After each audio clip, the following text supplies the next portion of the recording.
Okay, this is a 2007 Subaru WRX. I've done some modifications so I can do better when I go off-road. On some farmland, I go to the beach quite often, so I needed to put some wider, taller tires so that it wouldn't get stuck. It's does pretty good off-road. It's all-wheel drive. Yeah, I'll give you a glimpse of the motor right quick. I'm also going to be talking to y'all about my fuel cell that I have put in to get greater gas mileage. These cars are really great. I mean, they handle good and perform really well, but they don't really get that great gas mileage for how small the motors are. But they do have a lot of horsepower.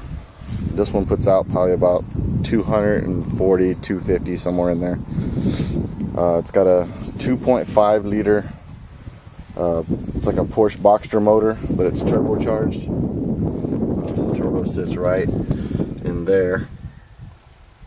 And my fuel cell that I put in, I have it set right here. There's not a whole lot of room, so I kind of just had to cram it in there. It's just held in where I could take it out, but it doesn't really move around too much in there. The power wire, it runs into the car to a toggle switch, and it runs back. I got a 20 amp fuse in here, and that runs to the positive. And then my negative, it just, it grounds like anything else grounds. You just ground it off to the frame somewhere. And of course I have my feeder hose, which actually feeds the hydrogen into the intake, right into the air box there, the top of the air box. This is, some people say you can put it on a vacuum. I didn't really like that idea because it might actually suck water into the motor unless you have a water catch on the line somewhere. But with no water catch, I recommend doing it this way. It's probably the safest. This way, any water that does come through the line, it'll just drop it down inside the air box and evaporate. And it'll suck the hydrogen gas straight through the intake. And that's pretty much how the cell works. I've tested the cell a few times. This is still my test cell. I've ran this cell for about 600 miles now, probably. Going to San Antonio. I live in Corpus Christi. And it's about 120 miles one way. I'm going to go ahead and start the car up here. Let y'all see, I have the cell turned off. I have no real fancy electronics in here or anything like that. All I have is just this toggle switch for my cell. And leave that off and show y'all that the cell is turned off.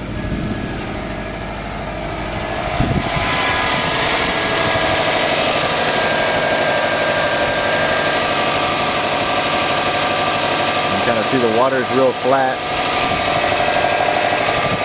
The engine runs just fine without the cell on.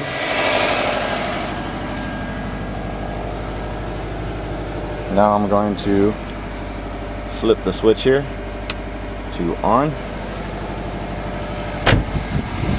Then we'll change the sound, as you can tell. But now you can see the cell bubbling up there. And it's feeding hydrogen into the intake. Now you see that since it's built up pressure in the cell, you can kind of hear the motor. Like it's running a little smoother. You don't really hear that vibration that you were hearing a minute ago. Like I said, I've tested this cell to San Antonio and back. I ran down into the valley around Harlingen, McAllen area. And it's the exhaust, just if I get a good picture for you. And you can kind of see after I run it for a while, it still has a little spot where the moisture comes out. And this car's got about 70,000 miles on it. That's why I ran it a long time without hydrogen, but I don't recommend actually sniffing your exhaust, even if you do have a hydrogen cell. But I'm standing right behind the car and I don't smell anything. This car runs on 93 octane, so usually you run a high grade fuel, you run pretty clean fuel anyways. But I still use the 93 octane, always have. And the hydrogen cell just makes it run a little better. In town I get about 4 to 5 miles more per gallon, and then on the highway I get about 6 to 8. And this car's got like a 14-gallon tank on it. Usually if I stay in town, I barely get 250 miles to a tank without the cell. With the cell I can get just over 300. Probably around, I'll say 330, 340, something like that, Not quite the 350 mark. With the cell on the highway, if I stay on the highway, I can hit that 400 miles per tank. No problem if I stay on the highway and keep my foot out of the accelerator. I got a heavy foot. But these cars, like I said, they're really good. They really don't get great fuel mileage. I was only getting, with the bigger tires, about 20 miles per gallon in town, but with the cell I get about 24, and then I get about 26 to 27 on the highway. But yeah, as you can see, the cell's still percolating over there. The water is all white. That indicates that the water is being turned into hydrogen. And I can run, that's about, I'm gonna say it's about 12, maybe 14 ounces of water. I've put a little vinegar in there, distilled white vinegar, to help keep the element clean.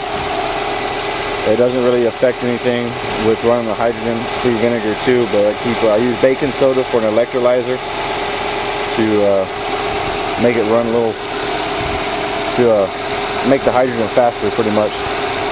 And as people have known, to test these things, the more baking soda you put, the faster it'll produce, but also it'll get hotter, your negative poles. Like right now I've been running this about a minute and a half now.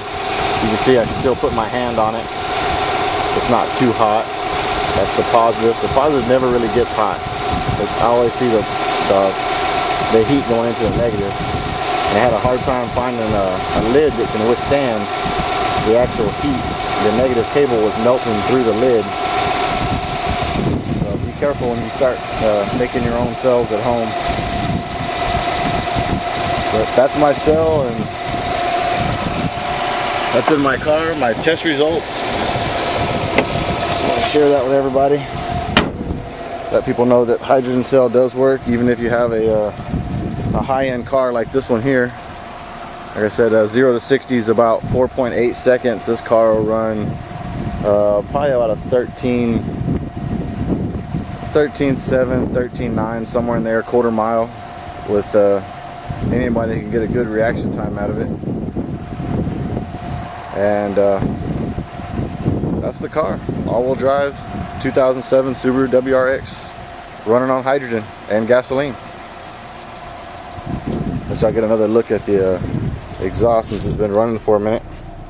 Like I said, I don't really pump a lot of hydrogen through there, but there now you can see the water buildup.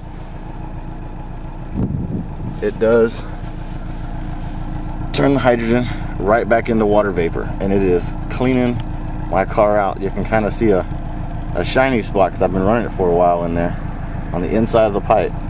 And like I said, I never put hydrogen on this car until after about say 68,000 miles. I'm just over 70,000 miles on the odometer now on this vehicle, and it runs great. Like I said, I'm knelt down behind the car, and I'm not going to put my nose up to the exhaust, but to me it kind of smells like when you roast peanuts. It kind of has a peanut smell. But that's it. That's the car. And hydrogen does work for all the skeptics out there. Even if you have a high-end car, you can run it on hydrogen and it's not going to affect anything at all. Of course, when you shut the car off, in mine I have to hit the kill switch. I don't have it hooked up to the ignition relay, which is a good idea. If you have the time and want to run your wires the right way, run it to your ignition and also run you a kill switch, so if you ever want to, you can just shut it off If you know you're going to be idling for a long time and you don't want to run the hydrogen because you don't want to get it hot, if you're running a lot of baking soda, the kill switch is good. You can shut it off. And most vehicles like this, Isuzu, I don't have a cell in it yet, but they have a lot of room inside the grill where you can put your cell, so when you go down the road, the wind will cool it off as you go. Y'all saw under the Subaru's hood, it don't really have room for anything, so if you got the room, I recommend sticking it somewhere where the wind can get to it and keep it cool for you. Okay, that's it for me.